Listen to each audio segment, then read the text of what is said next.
So good morning. It's wonderful for me to be here.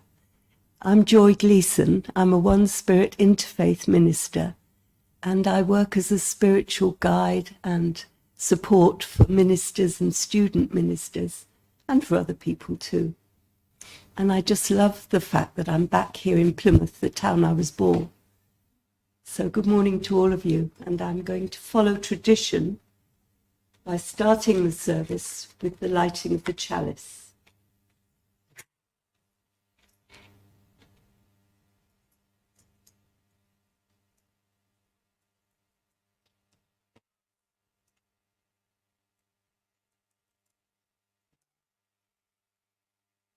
And we light this chalice to call in all the other congregations around the world who start their service in this way.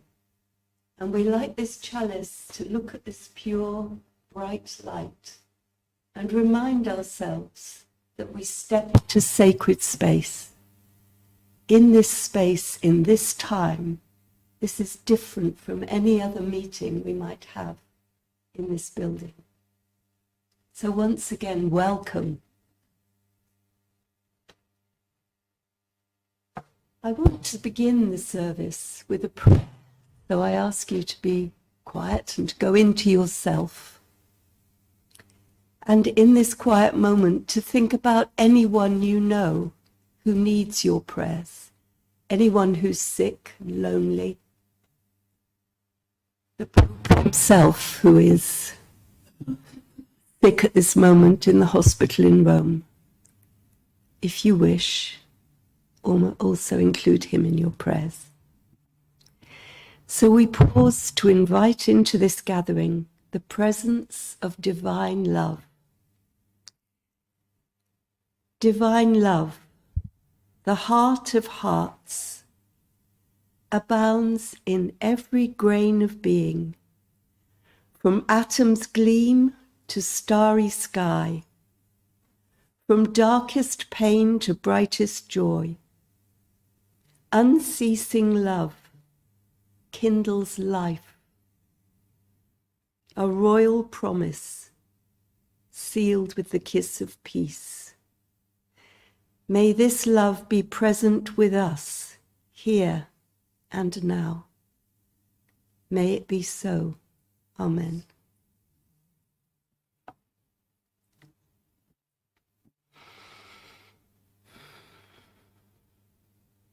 I'm just taking you all in and realizing how happy I am to be here and to see faces I recognize, and lots of new faces too. And I call this service this morning Listening to the Genuine, and it was inspired by a conversation I had with a student minister who was asking the difficult questions that they ask about life and what we're all here for. And sort of in juxtaposition to that, I was listening with profound dismay and disbelief to President Trump's vision of a remodeled Gaza. And then everything that followed, the discussions at the White House, the quarrels at the White House.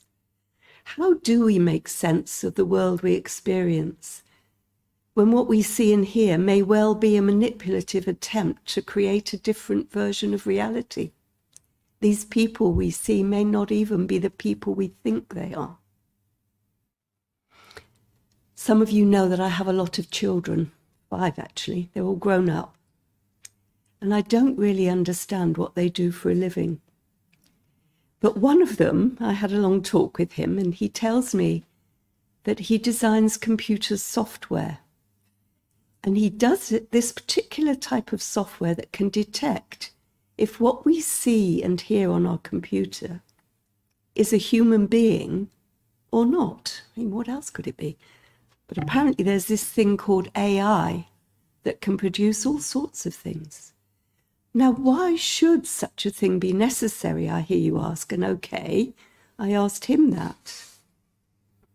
And he told me this story about an unfortunate individual just doing his job.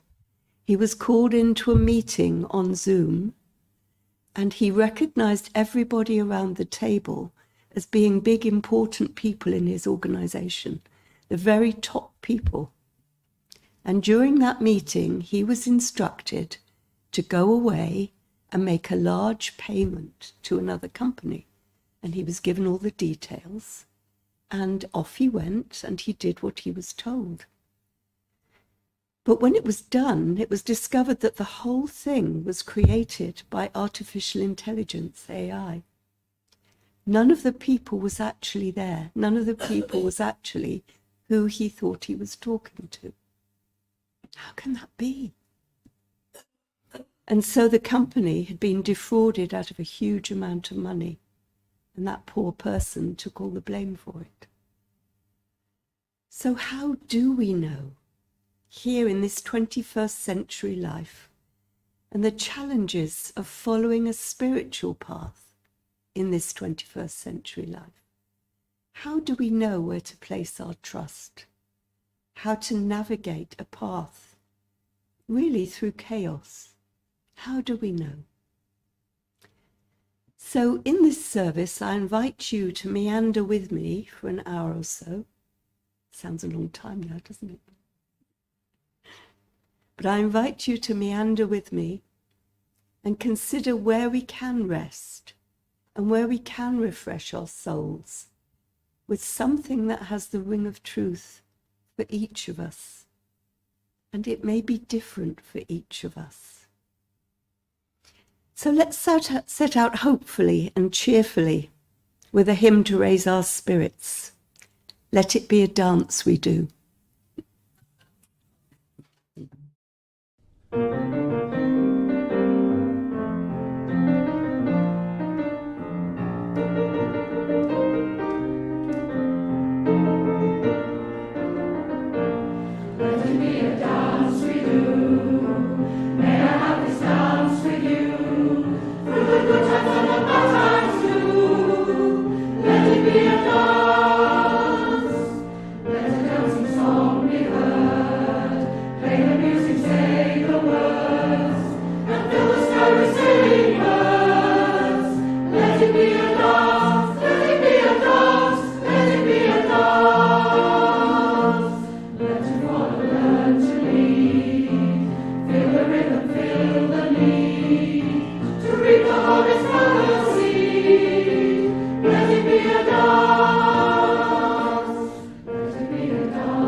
Thank you. I should have said, stand as you're able. So whatever is comfortable for you, because I will forget next time too.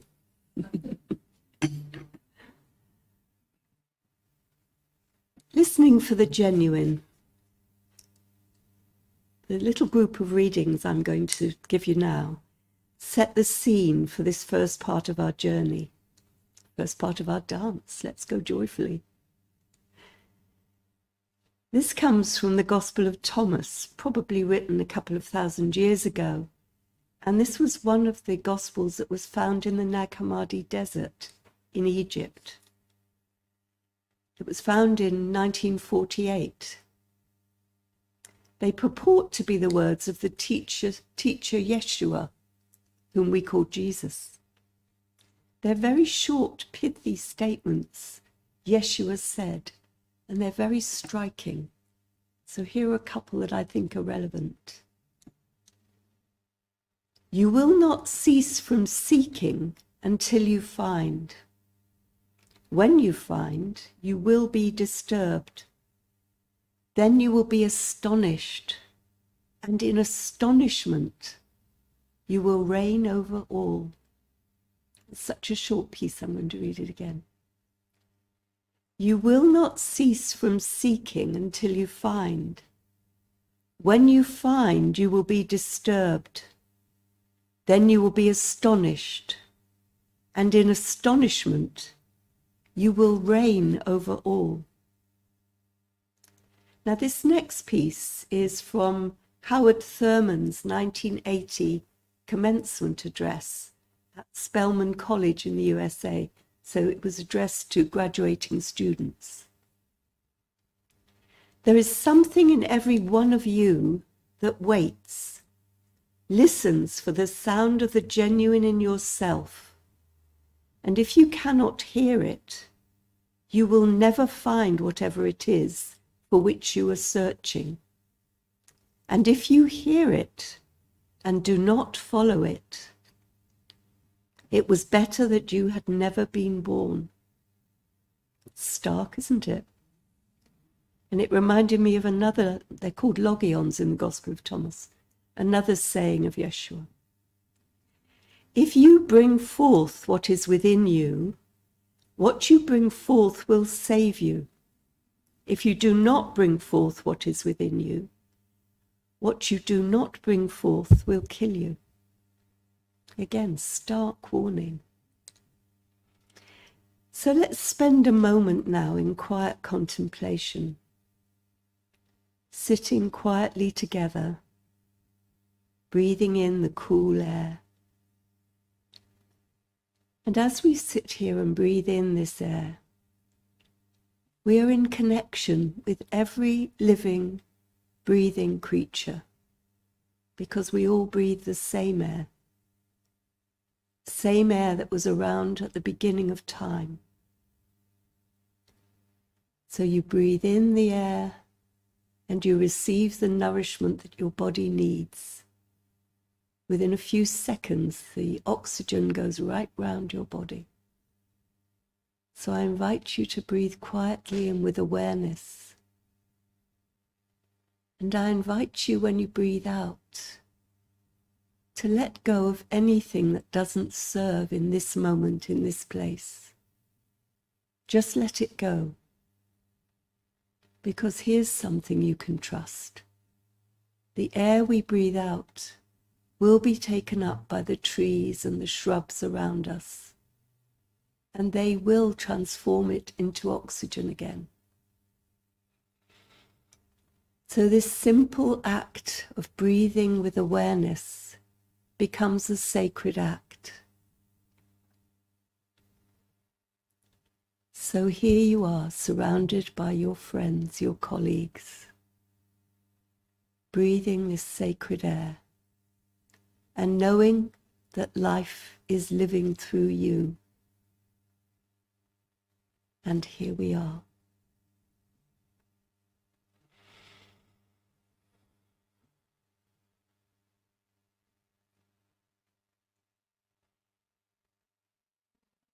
Thich Nhat Hanh, the Vietnamese monk, said, I breathe in and I know I'm alive. I breathe out and I smile to the life within me and all around me. So I invite you to take a couple more breaths, letting those thoughts permeate your being.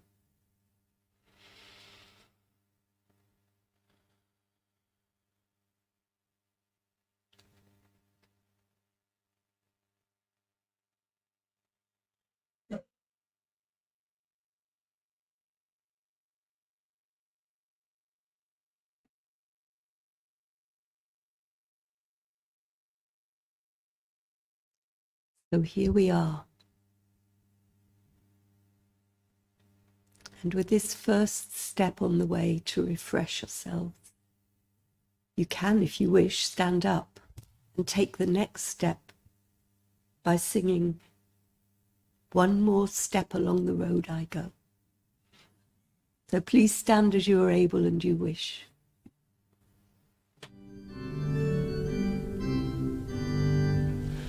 One more step along the world I go. One more step along the world I go. From the old things to the new. Keep me traveling along with you. And it's from the old I travel to the new. Keep me traveling along with you. Round the corners of the world I turn. More and more around the world I turn. All the new things that I see, you'll be looking at along with me. And it's from the old I travel to the new. Keep me traveling along with you.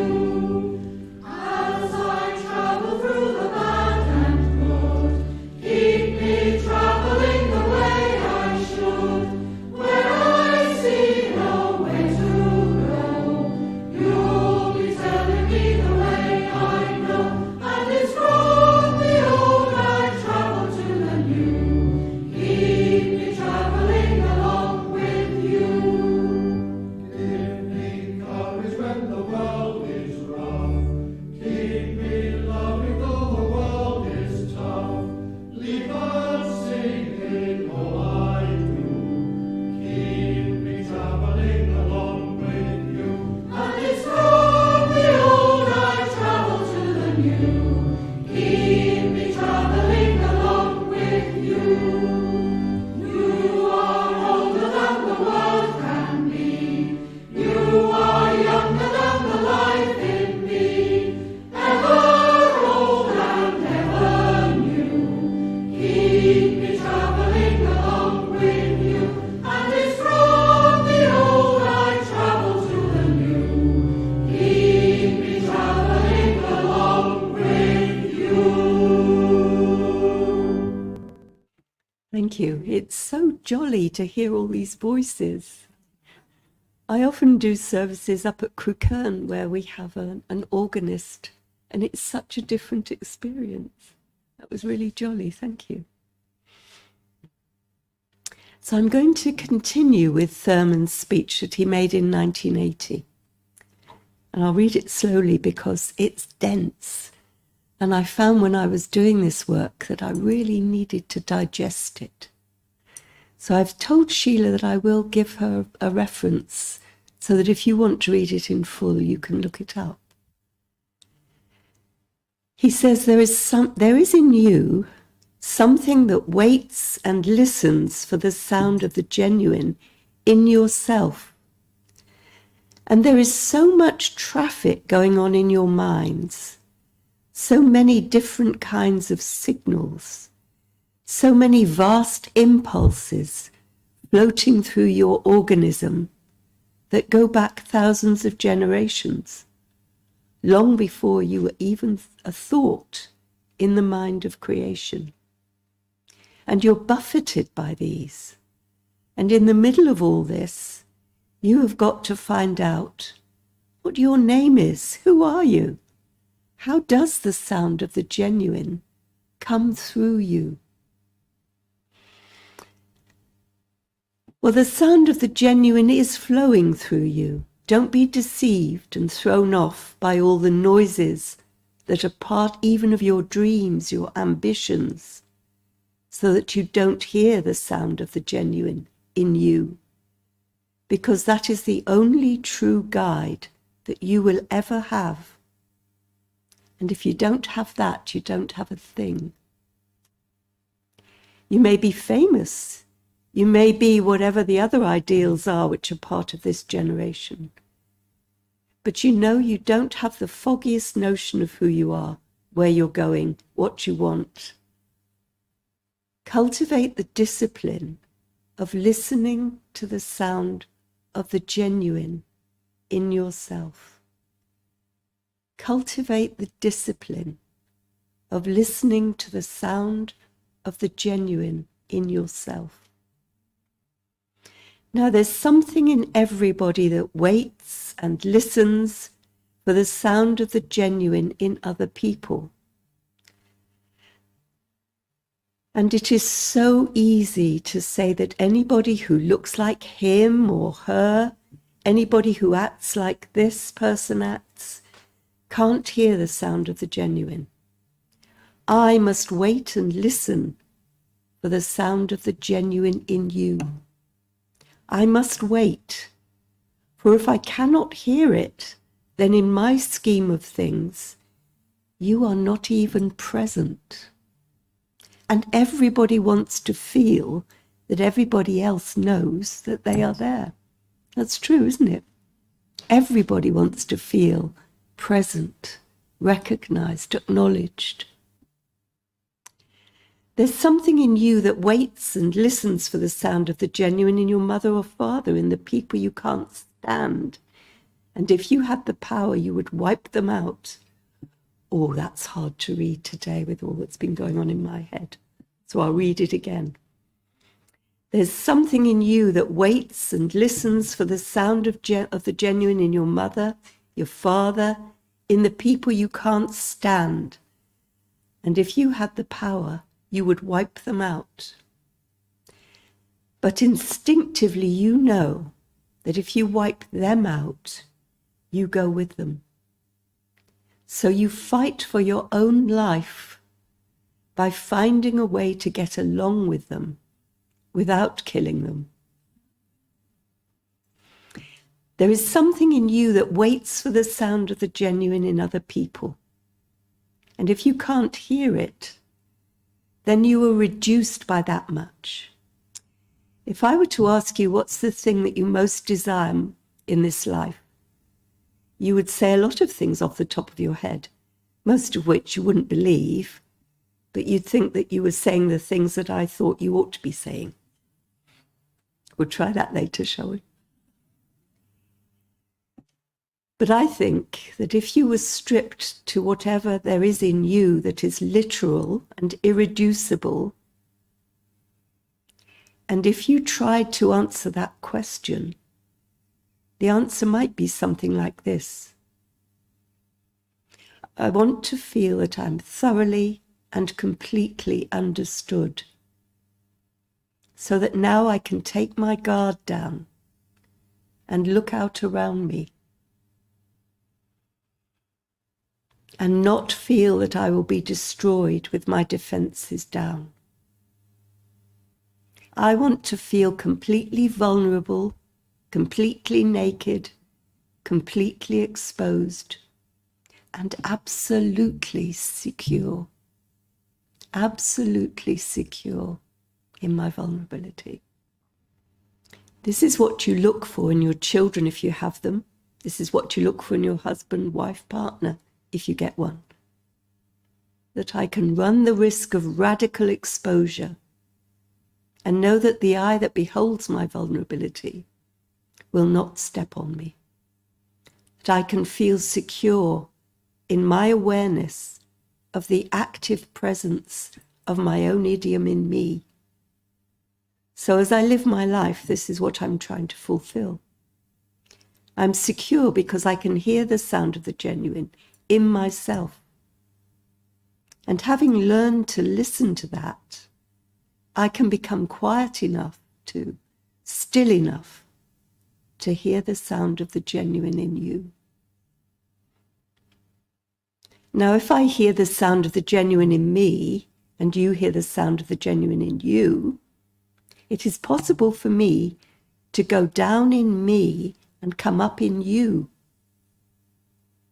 So that when I look at myself through your eyes, having made that pilgrimage, I see me in what you see in me, and the wall that separates and divides will disappear, and we will become one, because the sound of the genuine makes the same music. So let's take a quiet moment just to think about that.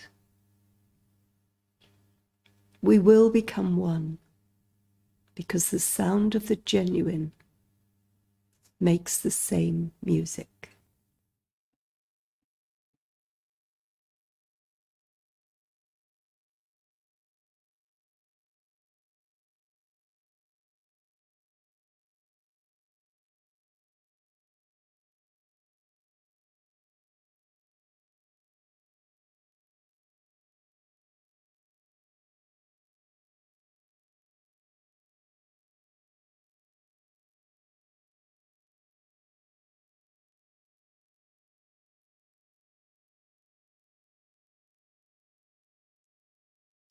Here in the place we know, here in the peaceful presence of our companions,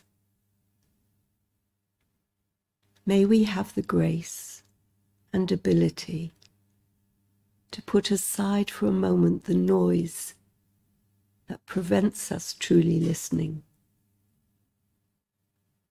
and the grace to feel the vibration of genuine love in our own being,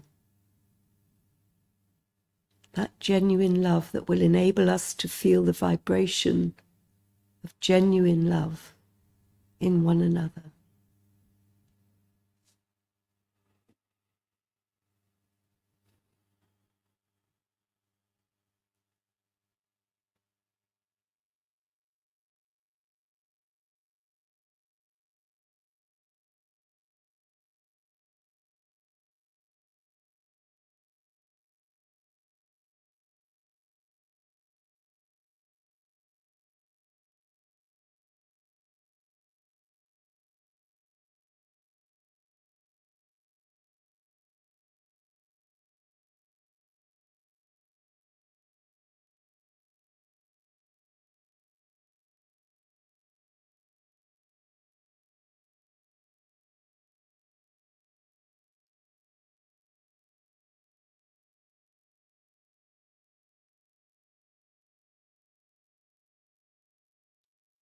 Amen. And the meaning of Amen, if you go back to the Aramaic, is may this be the ground from which my future actions grow. I really love that interpretation. So let's sing another hymn. Be thou my vision. Oh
going to move for a change of scene. I can see you more closely now. It's nice.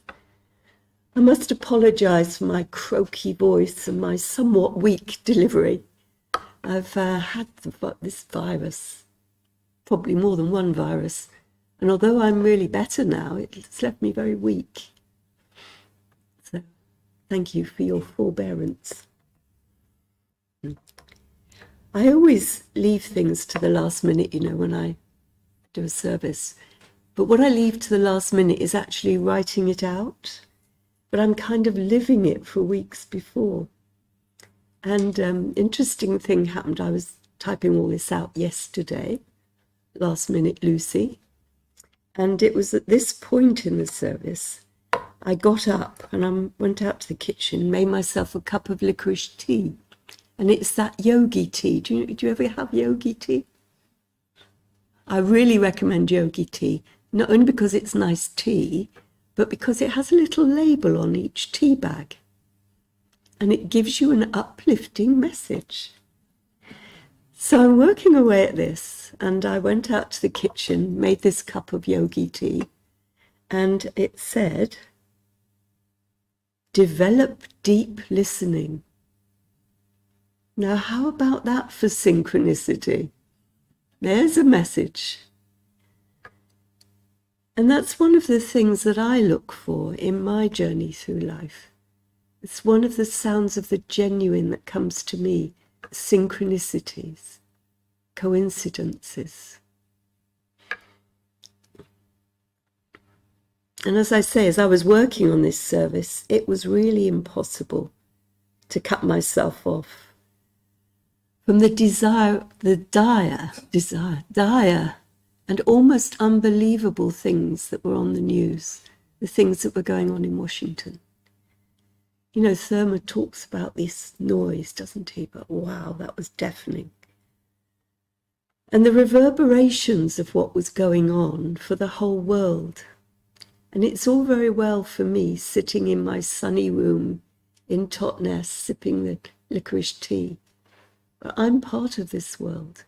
So what I do, say, how I act is also important.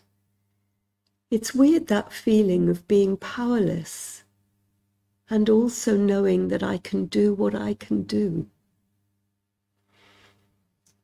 So you'd be pleased to know that I wasn't even tempted to try to unpack all these things, these political ramifications.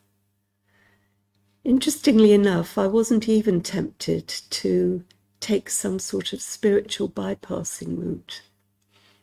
I know one, all will be well. And somewhere deep down inside me, I know it will, I know it is. But I'm also so aware of the vast chaos that's going on around us. And I wasn't even tempted to take the philosophical reassurance, the one that says everything is for the best, in the best of all possible worlds. If only. And maybe that's true too. Maybe I'm just missing it. So instead of all that, I read and reread Thurman's speech, and I allowed myself to absorb it.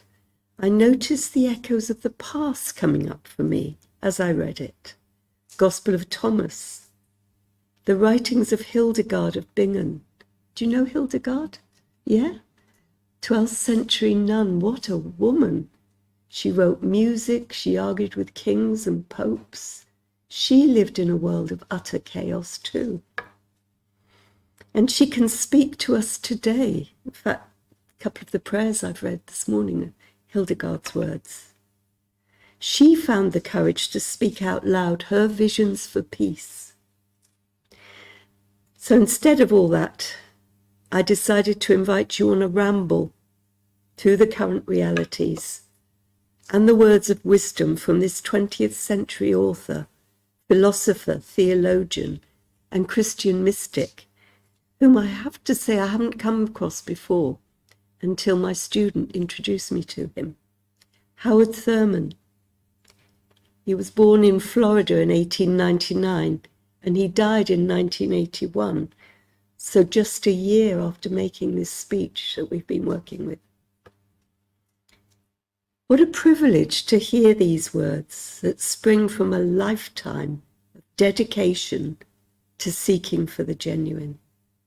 Thurman was described as embodying a theology of radical non-violence.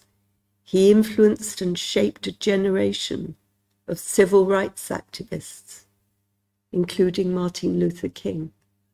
So think of the turbulent times he was living through, and not just surviving, but learning, flourishing, teaching others, passing on the wisdom.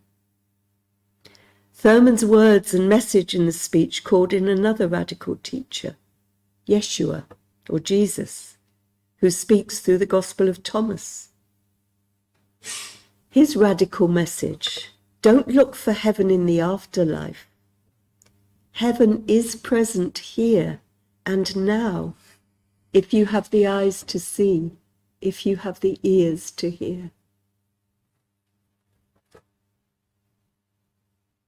In congregations like this, we come to looking for lots of different things: for comfort, for companionship, for words of wisdom, even radical teachings. Whatever we look for, we will be sure to find the opportunity to see our world through the eyes of others, particularly in this Unitarian congregation. That's very much the living life of this congregation, isn't it? To get to know one another, to hear the truth of the other, and to develop our own truth accordingly.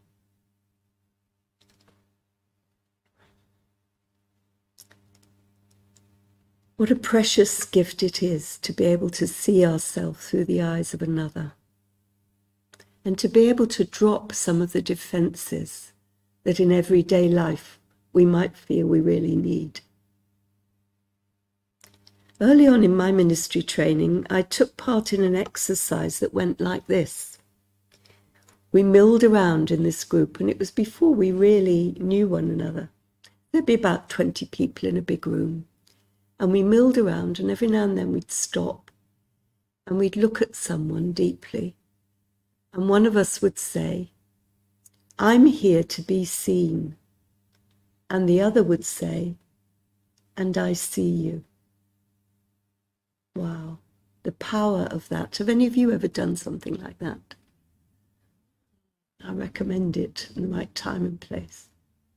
The power of that, the momentary letting go of the defenses and the mask and all the other things that go along with meeting new people.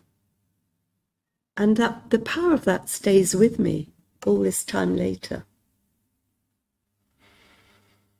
So here we are, in this sacred place, in this place that you know and love, on the 2nd of March 2025, day after St. David's Day. The daffodils are blooming, the birds are finding their mates and building nests. So I remind you of this encouragement from Rumi, and actually as I came in I noticed some of this is written on your notice board. Ours is not a caravan of despair. Ours is not a caravan of despair. Come, come, whoever you are, even though you've broken your vow 1,000 times, come, come again. I'm going to say it again, I won't sing it.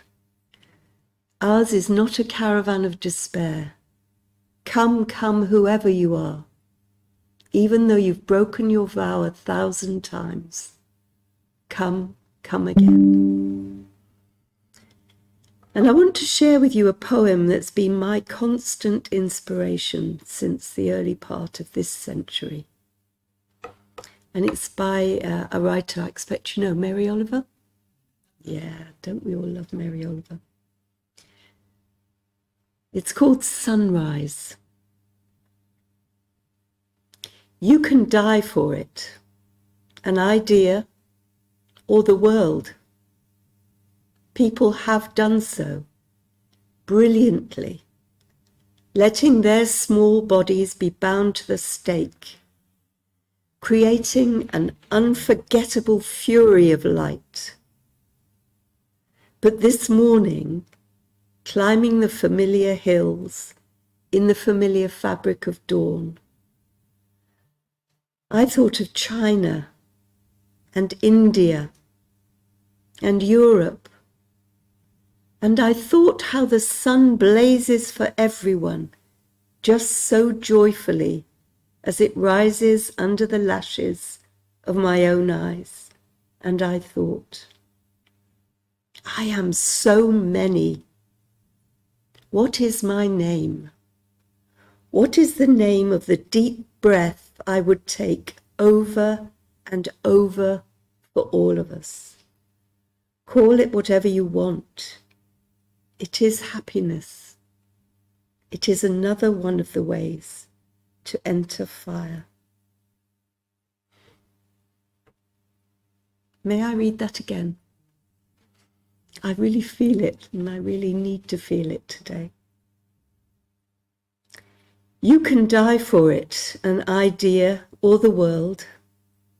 People have done so brilliantly, letting their small bodies be bound to the stake, creating an unforgettable fury of light. But this morning, climbing the familiar hills in the familiar fabric of dawn, I thought of China and India and Europe, and I thought how the sun blazes for everyone, just so joyfully as it rises under the lashes of my own eyes. And I thought, I am so many. What is my name? What is the name of the deep breath I would take over and over for all of us? Call it whatever you want. It is happiness. It is another one of the ways to enter the fire. Yes. So, my friends, thank you for the ramble.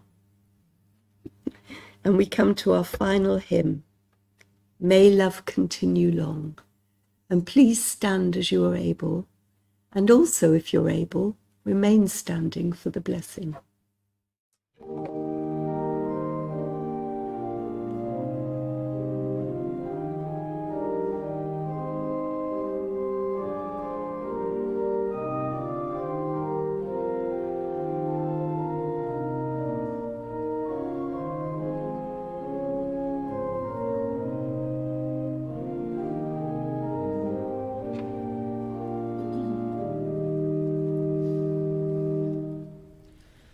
Let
dear friends, may we all be blessed with the grace to seek wisdom from everyday encounters and to become blessings in ourselves, so that those around us feel the vibration of love in our beings. And may that love remain strong and true. And the blessings of friendship, love, grace, and peace go with you as you leave this place. Amen.